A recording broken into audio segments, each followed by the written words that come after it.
Mukomeje kugubwa neza bakunzi ba Military Stories TV. Uyu mwanya ni umwanya tugiye kubagezaho amakuru aribanda ku mupasiteri muri Kongo kuri iki cyumweru ku tariki ya 20 wagaragaye mu rusengero yambaye imyenda ya gisirikare. Inkuru yacu iragira iti abayoboke ba Pasiteri Kabundi Walesa wo muri Repubulika Iharanira Demokarasi ya Kongo kuri iki cyumweru batunguwe no kumubona aje kubwiriza yambaye impuzankano z'igisirikare cy'iki gihugu, aho kunigiriza ikote na karuvate nk'uko byari bisanzwe. Akumiro abamubonye bose bahise bibaza impinduka zibaye. Ikibana gitekerezaho cyane nubwo bari mu rusengero ndetse no gusohoka bagumya kukiganiraho cyane, bacicikanya amafoto ku mbuga nkoranyambaga bari bamaze gufotora, ariko byakomeje kwibazwaho cyane ni buhe butumwa yashaka guha abakristo, ni impamvu ki? Kabundi Walesa ni umwe mu bakozi b'Imana bakomeye muri Repubulika Iharanira Demokarasi ya Kongo, by'umwihariko mu murwa mukuru Kinshasa, ku buryo n'abayoboke be badatinya kumwita intumwa y'Imana.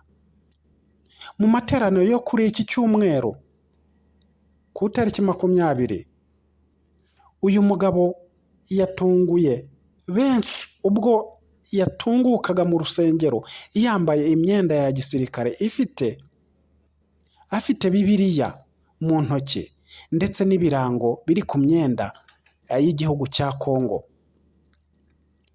Ni ibintu we avuga ko yakoze mu rwego rwo kwifatanya n'ingabo z'igihugu cye mu rugamba zihanganyemo n'abarwanyi b'umutwe wa M23.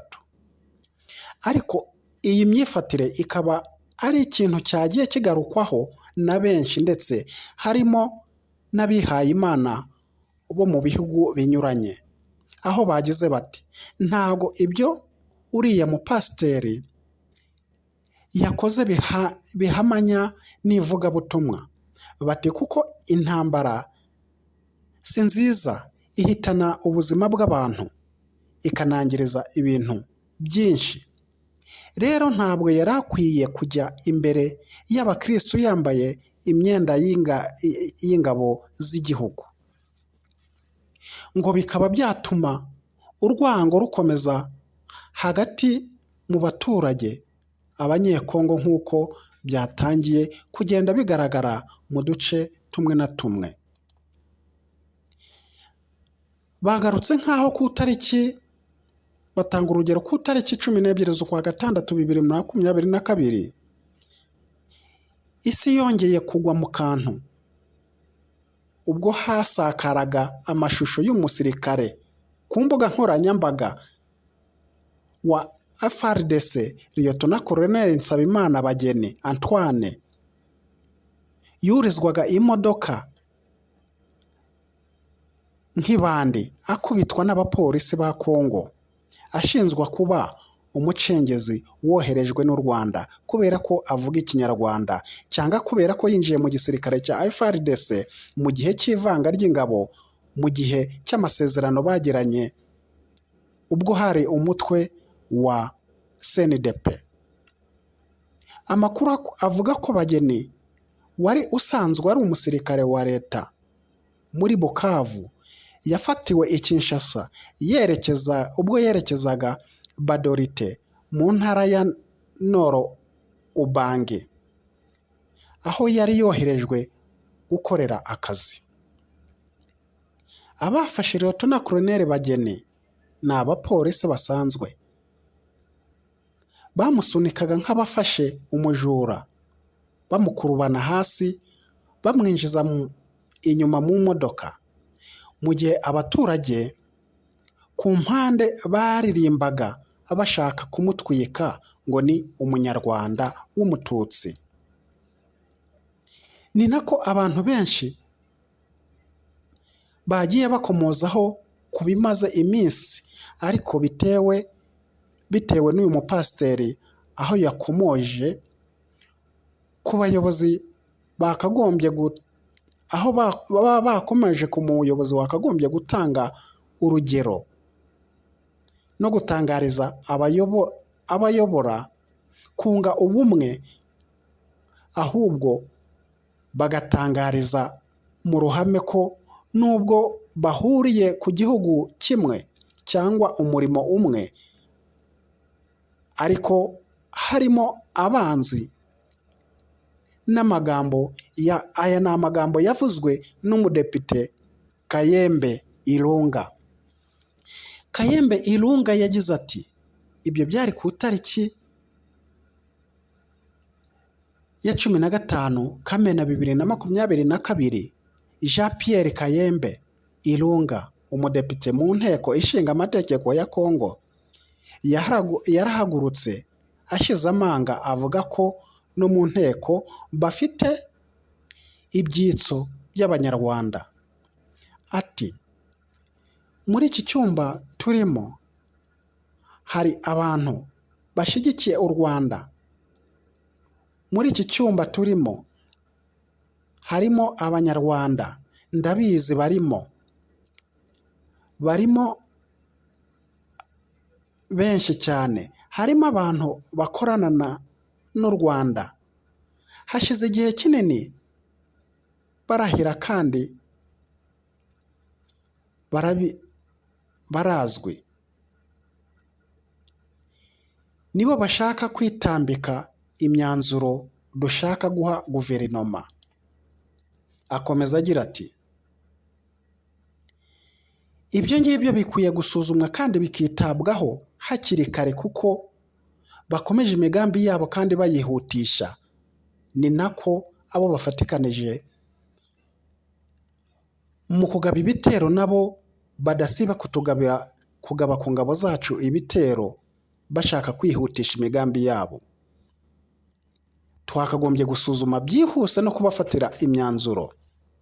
Muri ako kanya nta minota yaciyeho nibwo mu nteko bahise batora umwanzuro wo kwirukana abadepite 5 bashinzwa gusiba kenshi mu nteko.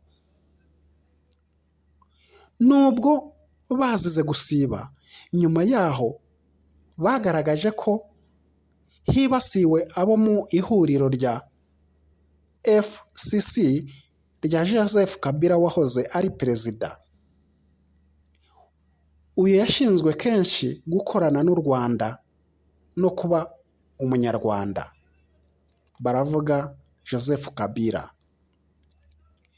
Moise Nyarugabo ni umudepite ukomoka mu burasirazuba bwa Kongo, akaba yarahise yamagana uwo mwanzuro ko udakurikije ukuri. Yagize ati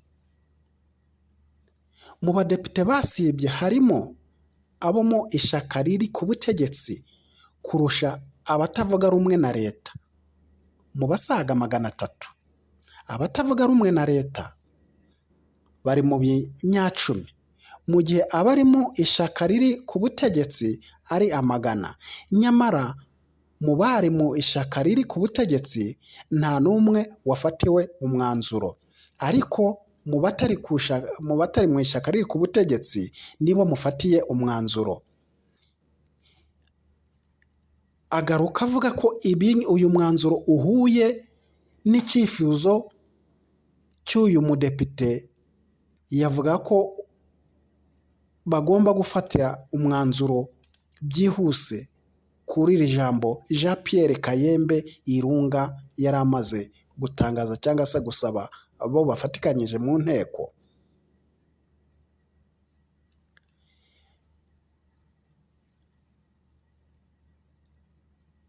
Uku kwigizayo abanyepolitike bo mu ishyaka rya Kabila bishobora kurakaza bamwe, bakaba bafata umwanzuro wo gufatanya rwihishwa n'ushaka gukuraho ubutegetsi bwa Kisekedi.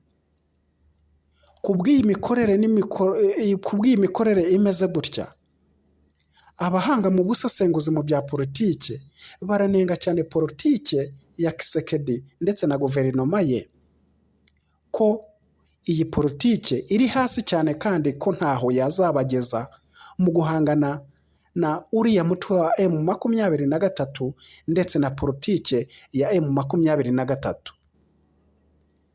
Hakagombye gukorwa iki? Kongera kwicara akareba nanone muri guverinoma ye abakunze gufata imyanzuro, ese ni y'ukuri cyangwa se ni inama yageza kuri Kongo ku mahoro.